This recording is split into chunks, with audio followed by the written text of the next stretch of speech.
कि हमें से सूत्र बता रहे हैं कि देवेंद्र यादव का आरोप था कि इस प्रदर्शन के दौरान पुलिस ने उनके कपड़े फाड़े हैं, पर सोशल मीडिया में एक वीडियो जमकर वायरल, उसमें साफ देखा जा सकता है किस तरीके से कि देवेंद्र यादव ने खुद ही अपना कपड़ा फाड़। फिर बाद में भीड़ जो है अचानक से कलेक्ट्रेट की ओर बढ़ने लगी, जिसको पुलिस बल के द्वारा रोकने का प्रयास किया गया, समझाइश भी दी गई। उसी में हमारे कुछ जवानों को चोटें भी लगी हुई थी। इस पे सिविल लाइन थाने पे बलवा और अवैध रूप से रास्ता बाधित करने का की धाराओं में एफआईआर पंजीबद्ध किया गया है।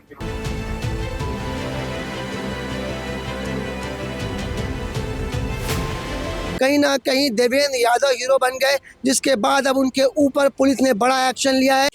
बिलासपुर जिले में 3 मई को एनएसयूआई छात्र संघ के द्वारा नीट पेपर लीक की कथित गड़बड़ी के मामले में केंद्रीय मंत्री तोखन साहू के निवास का घेराव किया गया था। इस दौरान आपको बता दें कि पुलिस के टीम के द्वारा लाठीचार्ज की गई थी, जिसके बाद अब बता दें पूरे मामले में एक नया मोड़ सामने आ गया। जानकारी मिल रही है कि केंद्रीय मंत्री तोखन साहू के बंगले का घेराव करने पहुंचे अनुसारी छात्र संघ के लोग, इसके साथ ही कांग्रेस पार्टी की बड़े नेता भी वहां पहुंचे थे, जिन्हें रोकने के लिए भारी पुलिस बल की तैनाती की गई थी।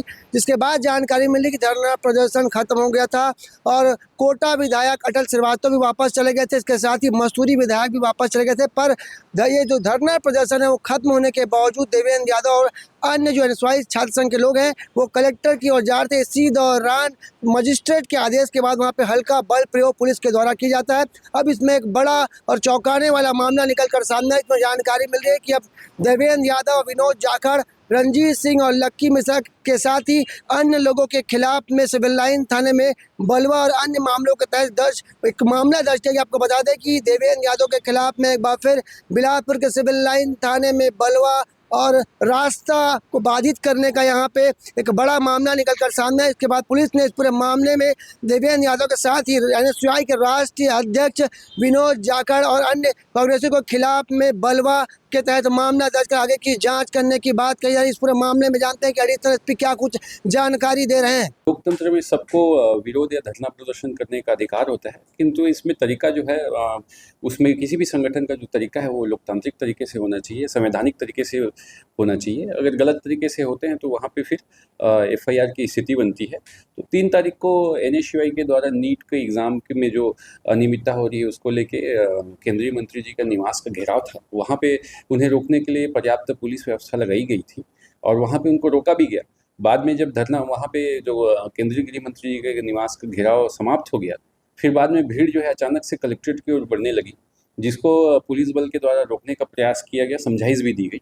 उसी में हमारे कुछ जवानों को चोटें भी लगी हुई थी और चूँकि वहाँ पे अलग से कोई पुलिस व्यवस्था नहीं लगी थी और भीड़ अगर वहाँ पे जाती तो क्योंकि उग्र होते हुए आगे बढ़ रही थी तो वहाँ कानून व्यवस्था की स्थिति निर्मित हो सकती थी। तो वहाँ पे जो कार्यपालिक मजिस्ट्रेट थे उसके अनुमति पे वहाँ पे हल्का बल प्रयोग करके उन्हें तितर बितर किया गया था। इस पे सिविल लाइन थाने पे बलवा और अवैध रूप से रास्ता बाधित करने का की धाराओं में एफआईआर पंजीबद्ध किया गया है।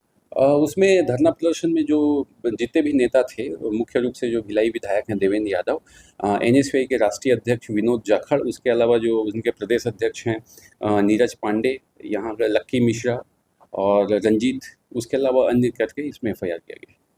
इस पूरे मामले की जानकारी देते हुए एडिशनल एसपी पंकज पटेल ने बताया कि 3 मई को एनएसयूआई छात्र संघ और कांग्रेस के नेताओं के द्वारा केंद्रीय मंत्री तोखन साहू के बंगले का घेराव करने पहुंचे थे।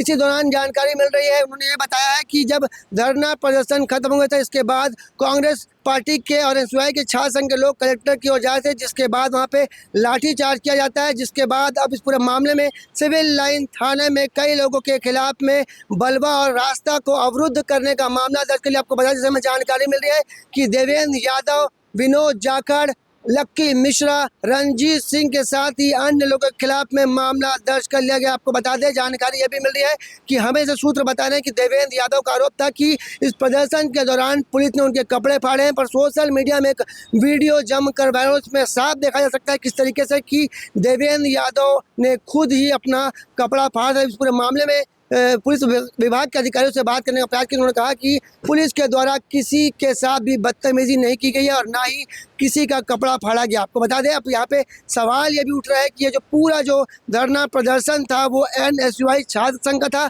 और मार भी छात्र संघ के लोग खाए। पर लोगों का कहना कहीं ना कहीं इस पूरे जो धरना प्रदर्शन में कहीं ना कहीं देवेंद्र यादव हीरो बन गए, जिसके बाद अब उनके ऊपर पुलिस ने बड़ा एक्शन लिया है और उनके खिलाफ में बलवा का मामला दर्ज कर लिया गया है। कैमरामैन मोनू सिंह के साथ जिया खान, सीजी भास्कर।